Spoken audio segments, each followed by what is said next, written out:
I know for many people, summer is a time to do some reading. So today I want to offer up a couple of book suggestions for you. Stay tuned.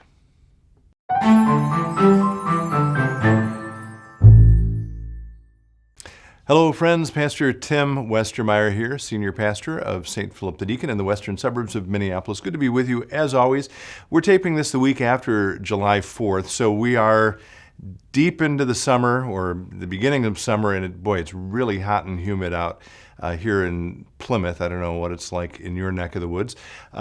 So I'm thinking about summer reading, and I want to lift up a few books, maybe one particularly, but a couple years ago, during the summer months, I read a volume by Madeleine L'Engle. I don't know if you're familiar with, I think we've talked about her before. Let me just give a short bio of her. She was the author of more than 50 books for all ages. She's probably best known for a book called A Wrinkle in Time, which was awarded the Newbery Medal. She's also won some other awards.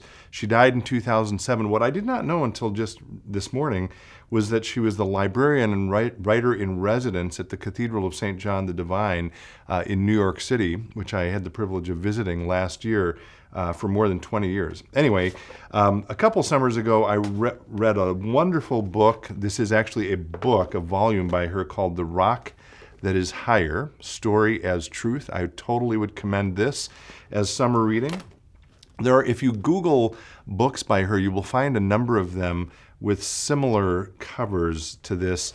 One that I have not read, but which I look forward to reading, is Walking on Water, Reflections on Faith and Art.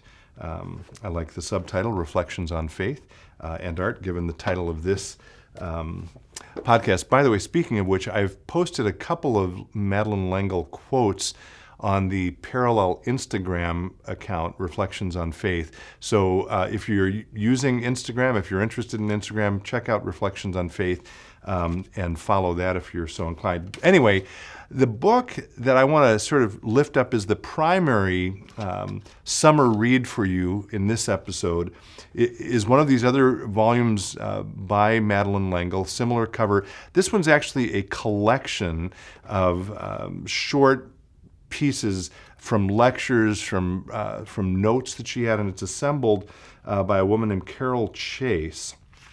And it's a great summer read because, I don't know if you'll be able to see this, but literally each page is its own sort of self-contained little bit of wisdom from Madeleine L'Engle. So it's a quick read. It gives you sort of quick access to her writing, to her thinking. And I'm going to lift up a couple of, somewhat randomly, a couple of points from this volume. And then I'm going to use this to point to a couple of other authors you may also want to check out. So the couple of short quotes I'll read from her, again, all of these are from her, have to do with how we share the light of Christ. This is actually one of the quotes I posted on Instagram a couple of days ago, excuse me. So one of them is titled here, Flickering Lights, where she says, during the difficult period in which I was struggling through my cloud of unknowing, and by the way, one of the reasons I think reading Christian authors, and L'Engle is best known as a novelist, but this is, again, nonfiction stuff. One of the reasons I love reading nonfiction by Christian authors who are honest is that they talk about difficult, challenging periods of their life, which is a reminder to those of us who are also Christian that that's part of life. And you can sort of walk alongside them as they make their way through that period and come out of it. So she says again, during my difficult period, or the difficult period, in which I was struggling through my cloud of unknowing to return to the church and to Christ, the largest thing which deterred me was that I saw so little clear light coming from those Christians who sought to bring me back to the fold. So that strikes me as a word of warning to those of us who are Christian, that maybe honesty is the best approach, and she sensed something other than that from people who claim to be Christians, and it was not attractive to her. So that's one thing. The next page is called Reflecting the Light, where she's responding to a young woman, and again, L'Engle came to be known as a Christian author, and this young woman is writing her saying she wants to be a novelist and wanted to write novels for Christian women. And L'Engle says she kind of pushed back somewhat hesitantly. She said she could not tell her how to do that because I do not write my books for either Christians or women. She goes on to say, if I understand the gospel, it tells us that we are to spread the good news to all four corners of the world, not limiting the giving of light to people who already have seen the light. She goes on, if my stories are incomprehensible to Jews or Muslims or Taoists, then I have failed as a Christian writer. And then this passage, which I love, we do not draw people to Christ by loudly discrediting what they believe, by telling them how wrong they are and how right we are, but by showing them a light that is so lovely that they want with all their hearts to know the source of it.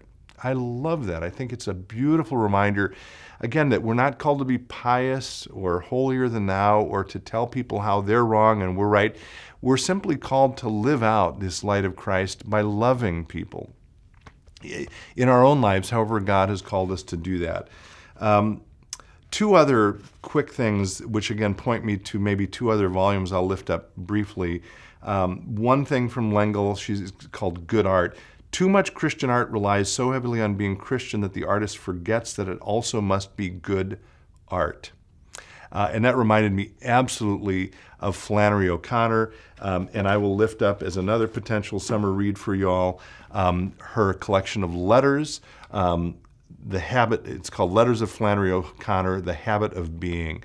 Absolutely a work of genius, and I love Flannery O'Connor, and that volume gets sort of behind the scenes into her thinking.